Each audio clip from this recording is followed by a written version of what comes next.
Yes? I got head nods. Perfect.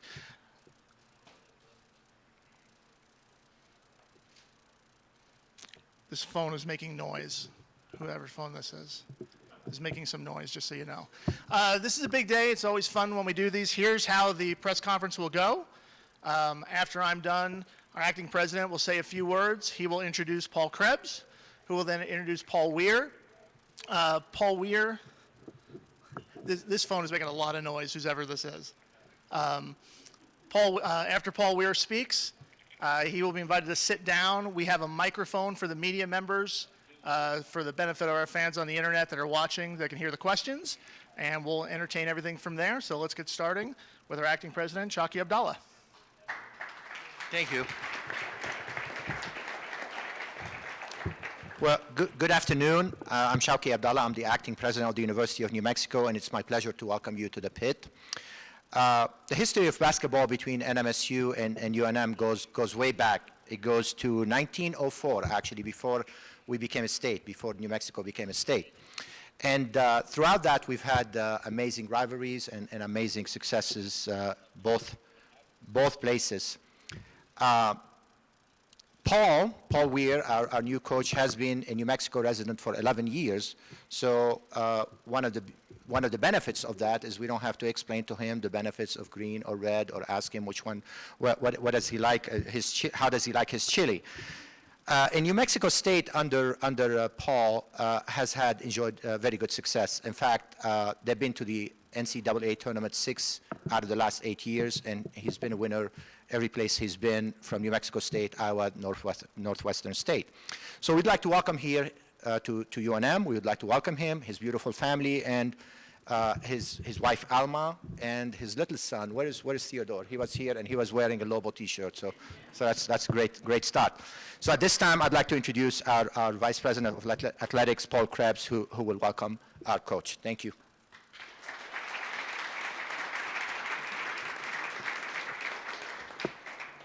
Thanks, Shawky. I want to thank everybody for being here. Also want to recognize a couple members of our athletic department staff who were involved in the search process. And I apologize, I hope I don't omit anybody, but Brad Hutchins, Janice Ruggiero, Ed Manzanares, Chelsea Chamberlain, Frank Mercogliano, and Cara Dana were all very instrumental in some way or other with this process that led to the hiring of Coach Weir. It was 11 days ago, it may seem a lot longer than that, but it was actually 11 days ago that we made a change with Coach Neal.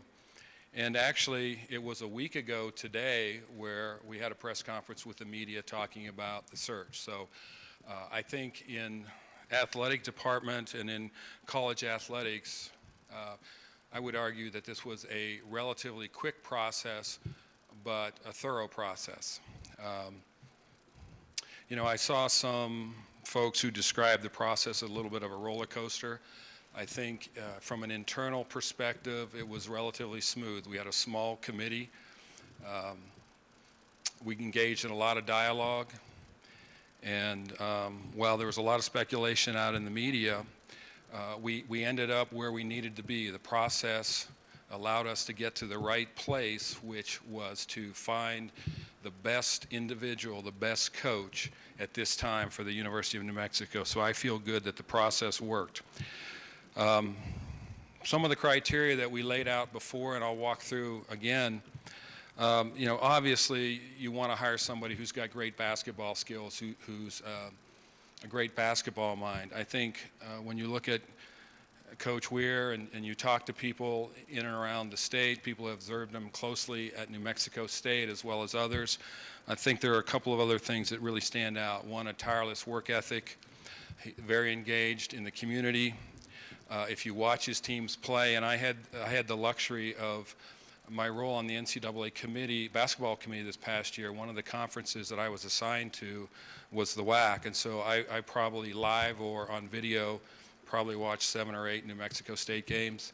What I saw, and I'm certainly not a coach, but what I saw was a team that played hard, a team that played really good defense, a team that gave great effort every night and very strong rebounding.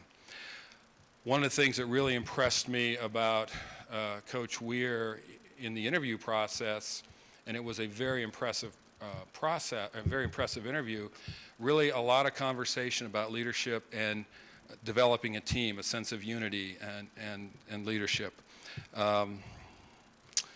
Has a focus on analytics, which, as we all know in all of our businesses, that's where the world's headed. He knows New Mexico, he knows our team, he knows the Mountain West, and strong, certainly given his academic record, strong with academics and the development of his team.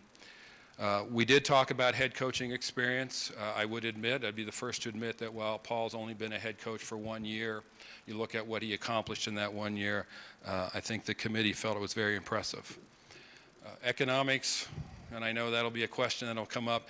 Economics are a factor in every decision, whether it's at the university, in any business we're in, they are a factor. What I can tell you is that we offered the same financial package to all the candidates with collegiate head coaching experience.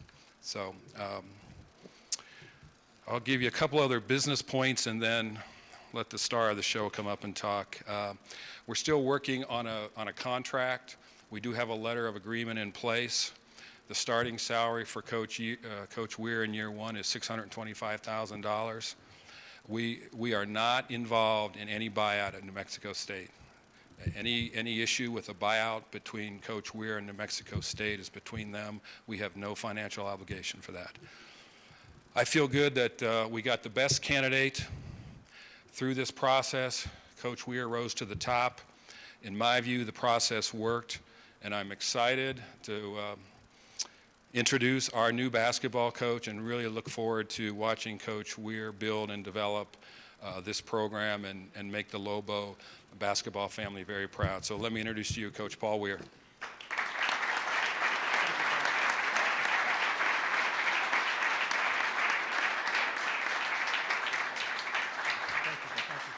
Thank you.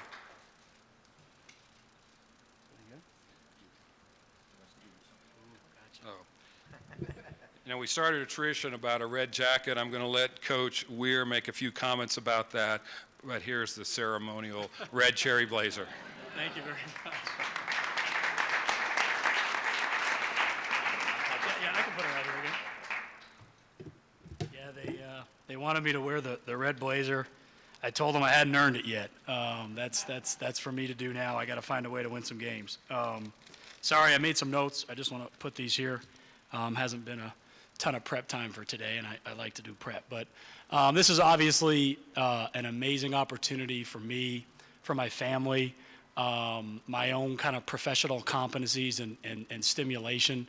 You know, I was at New Mexico State for 10 years, poured my heart and soul into the place. It was very, very successful.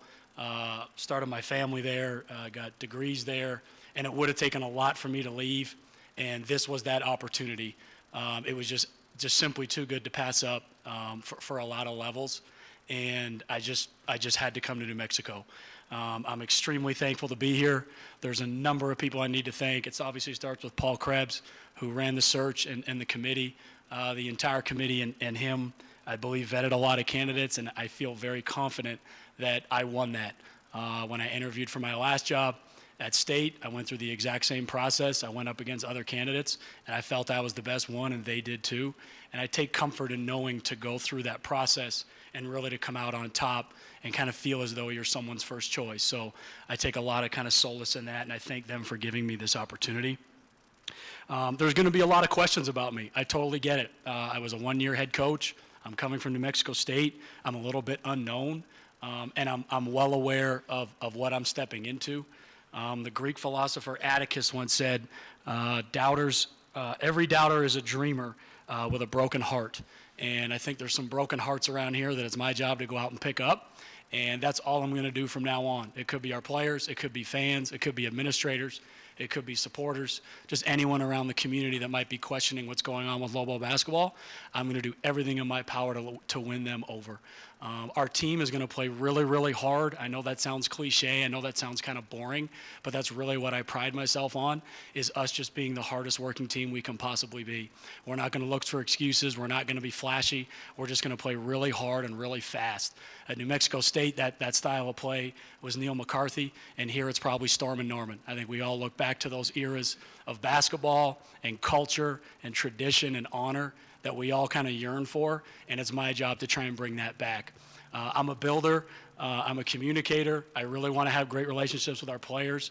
I met with them this morning. Hopefully going to build really close relationships with them. I know there's a lot of expectations, or I should say lack of expectations, about the team this coming season, and we're going to conquer every single one of them.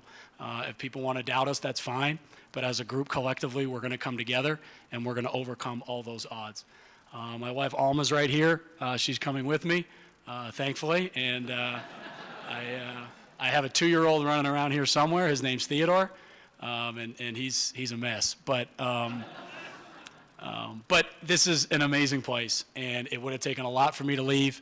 There's people back in New Mexico State that are very disappointed in me, probably will never forgive me, but just being here right now, I know this was the right decision.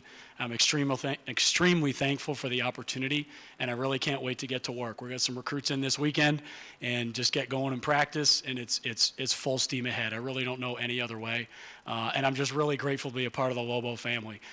For some of you that think I'm a bit of an outsider, I hope you welcome me with open arms. And for every single one of you, just please come to the games. For us to build this program, we've got to get the pit rocking again and get that thing full. And that's my goal here going forward. So students, I'm coming for you. The rest of Lobo Nation, I'm coming for you. And the players, I hope you guys believe in me and we can start to build something together. So thank you guys all very much.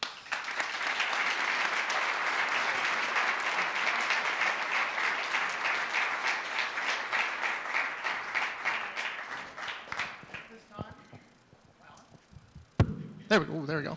At this time, we're going to open it up for questions from the media. I believe Coach Weir knows most of you guys, but just in case, say your name just to be safe. We'll start right here with Van. Coach Weir, right out the gate, it's just strange for you as far as being with the Aggies, and then now you're Lobo. Yeah, when I interviewed, I told the committee. I think I got called about, I don't know what it was, 4 or 5 o'clock, and for the first 5 or 6 hours, it's probably the way a lot of people have received it, a little like, wow, this is a little unusual, this is a little strange, maybe skeptical, maybe apprehension, fear, whatever it may be. But by about 10 or 11 o'clock, I was just like, no, wow, I mean, this is Lobo basketball, and by the time I got into that, interview the following day, I was full steam ahead. And so I get at first even the reaction, I think it's natural because I even had it, but I think in time as you really think about it and you process the situation, both mine, back at State and the one here, to me it was just an opportunity of a lifetime and just one I just couldn't pass up. I get, that there are feelings hurt, and for that I apologize. I'm sorry to those people, but this was just too good of an opportunity for me. Coach, Will Weber from the Santa Fe New Mexican. The 4 players that announced they were transferring, have you had any contact with them, and what's your point of attack and maybe possibly getting these guys back? Yeah, I mean, I just met with the team now. I think there were a couple players that had some other kind of things going on, be it academics that weren't there. I really, every single member of this organization, players, staff, support staff, I want to sit down with, get to know. I'm a big believer in win-win relationships. And I think they have to believe in me and I have to believe in them, and that's a road that we're going to start to go down individually, up and down the entire organization, whether it's just players or staff members. And, I just spoke to them now a lot about my vision and what I kind of see for them and what I see for our team. And if they want to be a part of that, I want every single one of them. If for whatever reason they have a different vision that aligns with something else, then, it might not be a healthy marriage for either of us. Paul, Jeff Grammer, Albuquerque Journal. You're in this position because the determination was made what was going on here wasn't working. You're very familiar with not only UNM, but also with Craig Neal. and you saw what was going on. What did you see that was going on that you're going to do differently, that maybe you've identified as maybe what didn't work? And how much of that is just this passionate fan base has high demands for what your job is? No question. Oh, I'm sorry, Paul. Which, We've run into this issue now. We've got two Pauls. I'm just going to, No, you- I'll give you my perspective, Jeff, and then Coach Weir. I think one of the interesting, we have great fans. I believe we have the most passionate basketball fans in the country. And one of the things that was clear throughout the search process was the candidates that we interviewed all recognized that as a real strength, that the Wise Pies Arena, the pit, is a magical place. Most people who are involved in college basketball have some memory or have either an intimate knowledge or have a knowledge of the building, of our fan base. There are high expectations, but I would rather us have high expectations and fall short than not have expectations at all. And I think as we talked to candidates, it was very clear that the basketball world, college basketball world, still holds New Mexico basketball in very high regard. You know, part of what drew me to this job is just that there's everything here. You know, I'm a really big believer in an internal locus of control, and just even talking to these guys going forward, we control our own destiny. You know, like we're going to make our path. There's no excuses. There's no other reasons. And here, if we're not successful, it's my fault. It's no one else's fault. It's not the fans' fault. It's not anyone's fault. It's on me. And it's very comforting to me professionally to go somewhere where it's entirely on me and my own competencies and my ability to lead this program. And I'm very confident in my ability to do that. I think we're going back to Lee.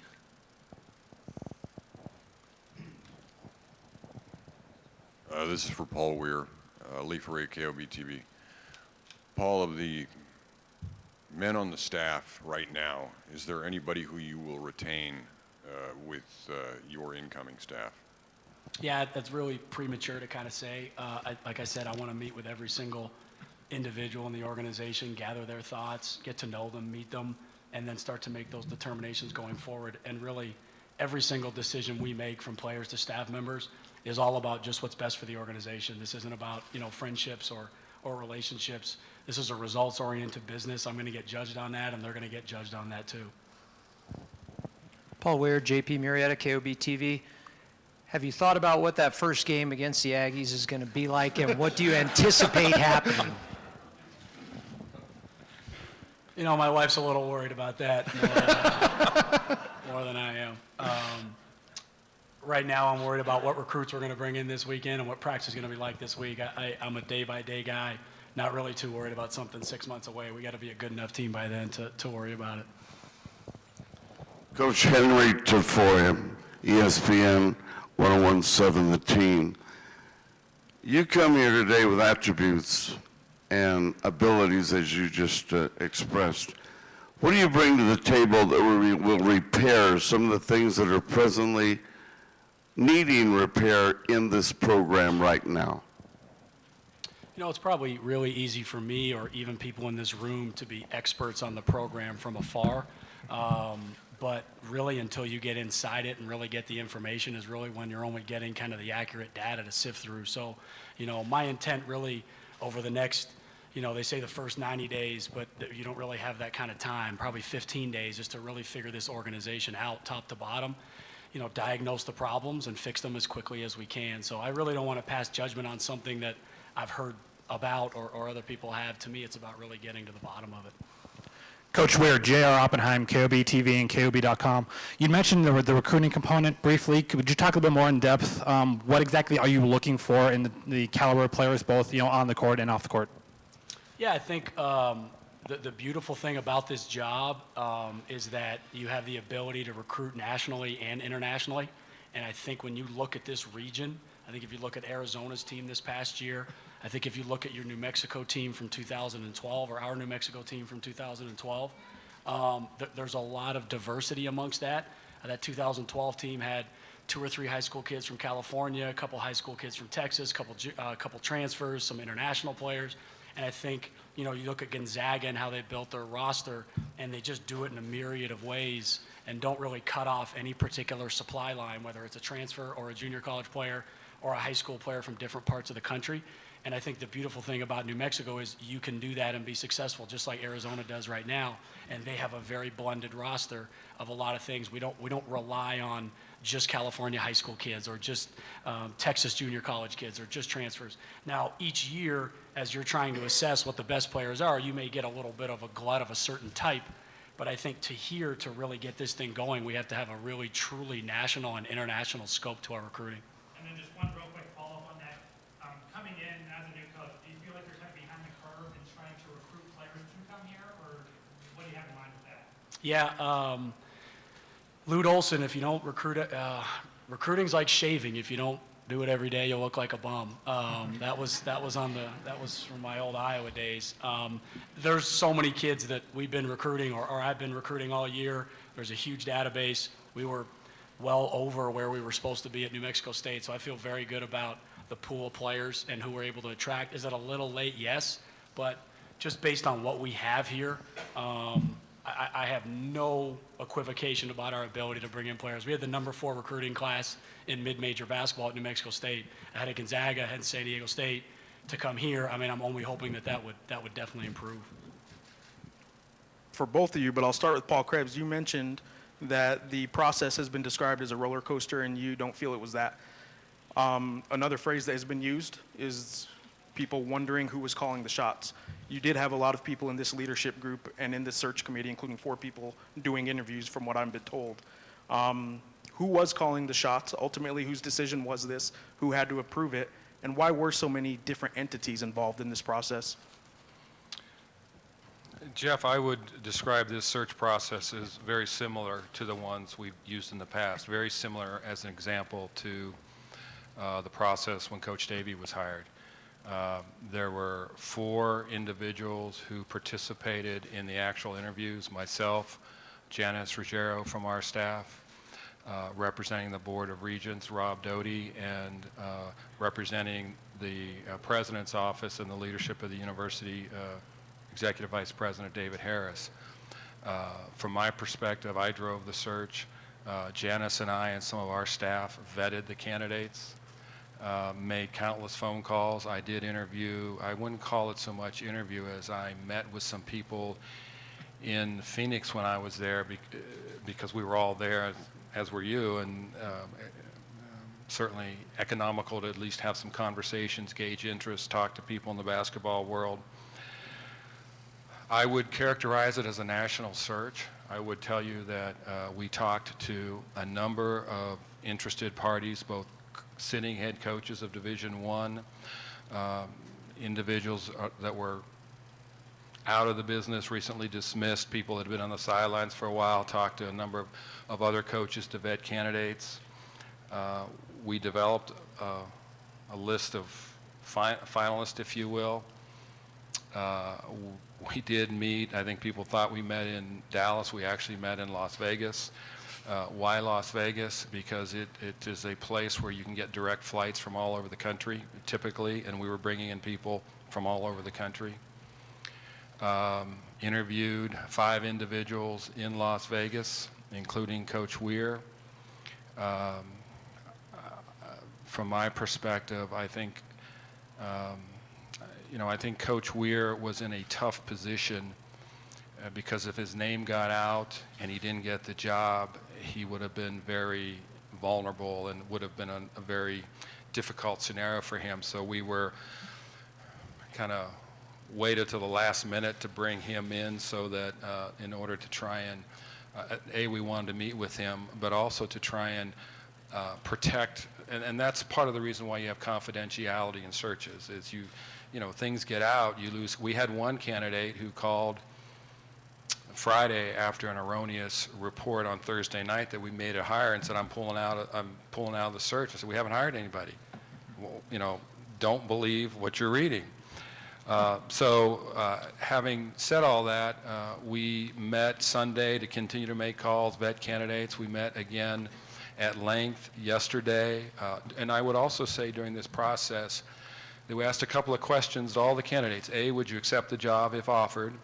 And B, here's the economic package. So my experience as an athletic director and in the hiring process is you really don't want to go through a courtship, really find somebody that you really like and find out that from an economic standpoint, you're just not on the same page. So it's much easier to really have those discussions on the front end, verify that, and so that if and when you do get into contractual discussions and some of the nuances, there's a general understanding of the terms. We continue to vet and make calls and discuss packages, and Coach Weir and I met one-on-one again yesterday afternoon. I made a recommendation to the leadership or to the committee, and at this point, when we started meeting on Monday, President Abdallah was involved. I made a recommendation to the group, which they accepted. Yeah, follow up. As a follow-up, and Paul, Paul Weir, I do want to ask you too about being so late in the process, but as a follow-up to you, Paul Krebs, the one criteria you said from the start was the head coaching experience at the college level. There was one candidate that was very well publicized over the past week and talked about quite a bit, who had no Division I head coaching experience. When I'm asking about who's calling the shots, I want to know if you can comment on how much certain candidates were pushed on you, even if the ultimate decision was yours in the end. Were there candidates that were kind of forced onto the table that maybe you did not identify as candidates that met your criteria? Well, Jeff, I never felt like people were pushed on me. I did say that one of the criteria was head coaching experience. I don't recall if I said college or not. I may have, but certainly I was very clear that I thought head coaching experience was critical. But there are a number of other boxes that you want to check through that process. The specific, I think you're referring to a specific candidate. I never felt like anybody was pushed on me. Not only you're looking at head coaching experience, but you're looking at leadership skills, you're looking at recruiting, you're looking at, Albuquerque in New Mexico's a little different place, and so you want to make sure people are comfortable here, they fit in here, you think they're going to be well received in the community. So while head coaching experience is important, it's not the only criteria. But I never felt like we were told you have to do something. No, that's not what happened. I also want to say, as you talk about the search process, in an ideal world, you're transparent, the interviews are live and people can watch them, but that's just not the reality of how this process works. And I would also tell you that, and I won't speak to any particular individual, but in general, people leak names, agents leak names, candidates, when they're no longer under consideration, pull out or say they were offered and did. I mean, there's a lot of gamesmanship that goes on. And so the more confidential your process is, the more you can engage and keep in the pool the people that you're most interested in. We had a really good group of coaches that we were interested in, vetted them well, and I believe the process worked. I believe, is that Theodore I hear? Definitely. Well, he'll make some noise when we're playing games. That's good. I believe it worked, Jeff, and we got to the right point in the end, which is I think we got the best fit for the University of New Mexico in our basketball program. Bante KRQE, and this is for Paul Krebs. I want to ask you, Coach Weir has proven he can do the job. He's got those abilities, but when Coach Neal started out, he had the same thing, a first year where he did, 27 wins. Did you ever at one time think, hey, this might be a risk? And if you didn't, what made it a slam dunk for you? I think anybody who's ever hired anybody, Van, would tell you you're confident that it's the right decision, but there's always a risk. There's a risk in every hire. What you're trying to do, I think, is minimize the risk. I do think it would be natural to sit and draw comparisons between Coach Neal's first year and Coach Weir's first year. The beauty for us is that when we hired Coach Neal, he didn't have that year experience under his belt. I've had a chance to watch New Mexico State's team for the year. I was impressed by what I saw. I also, what I was really struck by, and I'm not going to make a comparison, but a number of the things that Paul said resonated with me about leadership skills, about developing a team, a sense of unity, the mental aspects. I'm not saying he's Urban Meyer, but as I was listening to him talk, I was struck by some of the similarities in terms of how they were expressing themselves and some of the focus beyond just the X and O's of the game, and I found that appealing. And I think other members of the committee did as well. And quickly, just for Coach Weir, when you go back to last year, you know, you're coming in as your first head coaching job, and then you come now to fast forward to today. Can you talk about what a roller coaster ride? You know, as far as this, it's just everything has been so fast, hasn't it? Don't you think? Or Definitely, the past few days has gone really quickly. It's extra emotional, just given the school I'm coming from and the school I'm coming to. I had an amazing relationship with a lot of people in New Mexico State. My players and I obviously had a very emotional meeting this morning. Those things kind of make it difficult, but my challenge is here now, and my duties are here now, and I have to make Lobo basketball the best it can be. So, unfortunately, it goes on. This is for Paul Weir. Paul, you have 3 players signed. You have one who could sign tomorrow. Are they still part of your future here as the Lobo head coach? You know, I started watching film about 3 o'clock this morning on the Lobos. I ended up texting Paul and Janet sometime around 5 with some questions about some things. 5:07. Yeah. I'm just immersed into this thing right now. I haven't gotten to the prospects, to be quite honest with you, but I'll get there as quickly as I can. And once I get there, again, I'm just going to do whatever I think in the best interest of Lobo basketball. This is for Paul Krebs, Glenn Rosales, Associated Press. Was anybody else offered the job, and any of the coaches who withdrew from consideration, did any of them cite the economic package as a reason for doing so? You know, Glenn, we exchanged financial terms with every candidate, and in the interest of the search and the confidentiality of the process, I'll simply say that we exchanged a lot of financial data back and forth with a number of candidates. I believe that let me back up and say that, as I said earlier when I spoke, finances are important. Economics, we're all very familiar with what's happening in the state, so we have to be good stewards of the money. I believe that economics were not a factor in who we decided to hire, nor were they a factor in anybody really withdrawing from the situation. In the end, you also have to put together a fair package that is commensurate with the job, the responsibilities of the job, the pressures of the job. This is a tough job. I remember talking to one well-known national coach who's won a national championship, been in Finals Fours, and he said, your job's really hard. You have a great fan base, you have a great building, but to Jeff's point earlier, your fans have very high expectations. And so wherever you hire, you know, needs to walk in knowing that. And so I think the compensation needs to reflect that. I would simply say that we exchanged financial terms with a number of people, and I'd leave it at that. Coach, the fun factor. You got our undivided attention when your Aggies won 20 straight. Something great had to be going on there. And a lot of attention was turned to you. And we thought, what does Coach Weir do as a motivator to inspire? What do you like at practice on the floor in a game situation? Tell us about you in those 2 places. Man, that's a great question. I think whoever's played for me or I guess coached under me could probably answer that a little bit better about how they receive what I do.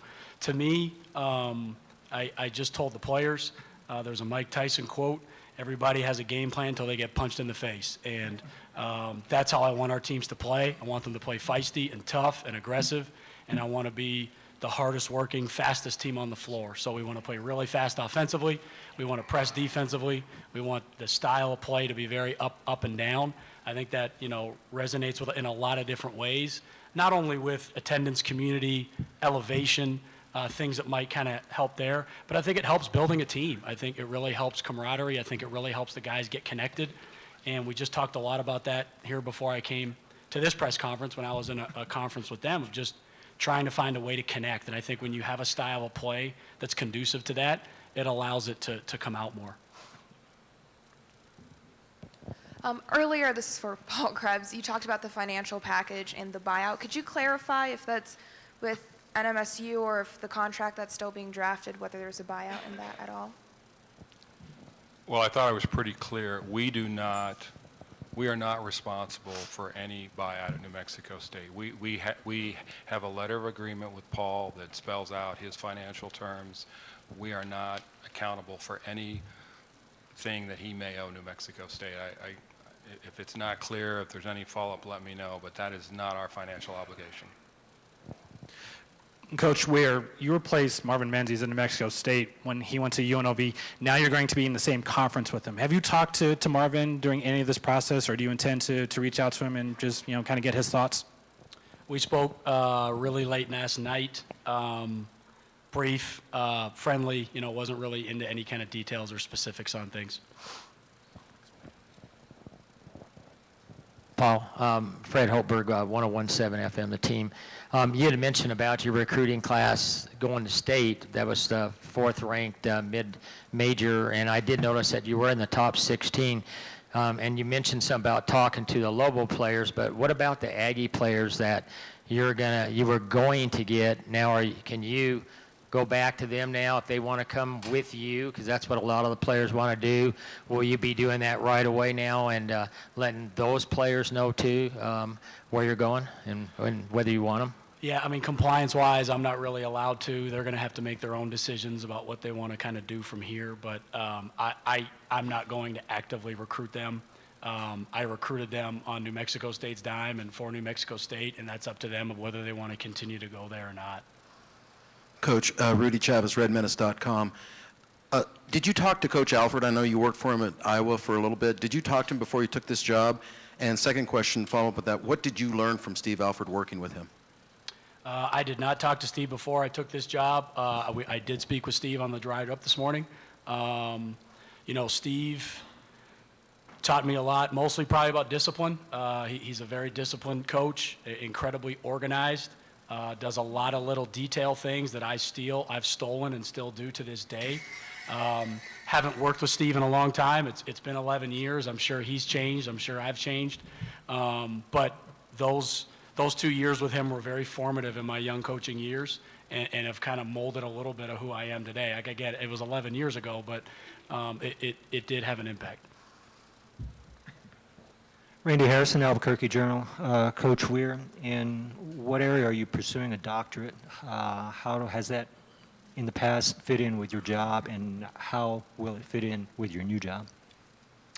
My first job, I was a graduate assistant at Northwestern State University. That's when this whole journey started. And I did my master's degree just because that's what a graduate assistant did. I did it in PE and was just trying to become a coach. When I got to Iowa, with Steve, I was, interested in the psychology of sport. I'm a big Pete Carroll fan, big Jimmy Johnson fan, and did a master's in sports psychology. And when I got to New Mexico State, I just felt me as eventually growing into a head coach could learn about the business side of things, and I did my MBA. And at the end of my MBA, I just got to know some professors who kind of convinced me to look into educational leadership. And I've been doing my PhD in educational leadership for the last 3-ish plus years. I'm in my dissertation right now, and hopefully finishing that up at some point in the next 6 to 12 months. Coach, welcome to town, back here. Thank you, thank you. Dana Childs, I'm the producer of Tread on Kramer Sports. set the tone of just this, I'm on 60 Minutes or something. Well, I'm glad we got a little love in here. This is good. Yeah, well, if Van were standing up, he'd be the tall one. There you go, okay. A couple, one for each of you. First of all, for you, Coach. I don't know, but if you know, but it was kind of a funny moment when you were here earlier this year after you played. You came into the press room downstairs and just came in and sat right down like you were supposed to be there, and you were the only coach all year, men's or women's, who came into our press room and sat down and started answering questions. So maybe it was supposed to be, or maybe you're just anxious to be here. I don't know. Did you do that everywhere you went on the road? I honestly don't even remember what you're talking about. I think we lost. I was probably so angry, I was just looking to get away from punching something, so I didn't, that one didn't go well. Well, welcome. I hope it Thank works you. out. I hope it works out for you. And if it does, are you going to stay here, or is this a stepping stone? That's a great question. A lot of people have asked me that. I just because I left New Mexico State after 1 year, you know, I really wouldn't want to give off that impression. That was never my intent to leave New Mexico State. It was an amazing 10 years, and I wanted to be another 10 years. But when a job like this comes calling, it's just really difficult to turn down. And as even if I'm here today, it's just like it's a special place. So I have a tremendous responsibility on me now to own up to this and deliver what's expected here. If we don't have to buy you out at New Mexico State, how are you getting out of that contract? I'm not going to go into those details now. You know, I have some lawyers that have looked at that a different way. This has never been about money. I don't coach for money. I didn't ask New Mexico State for a dime when they came back to me with other things, and I didn't take this job for money. I did it because I want to win, and this is an amazing place to be. All right. Well, we like to talk about money, especially when we don't have any. We're paying Coach Neal $300. Now we're paying him $500. And now you got a raise. We're paying you $650. So between the two coaches, we now have a salary for one coach of $1.1 million annually. Neal's $500. No, I hate to interrupt, but I think Then you have where's that that coming from?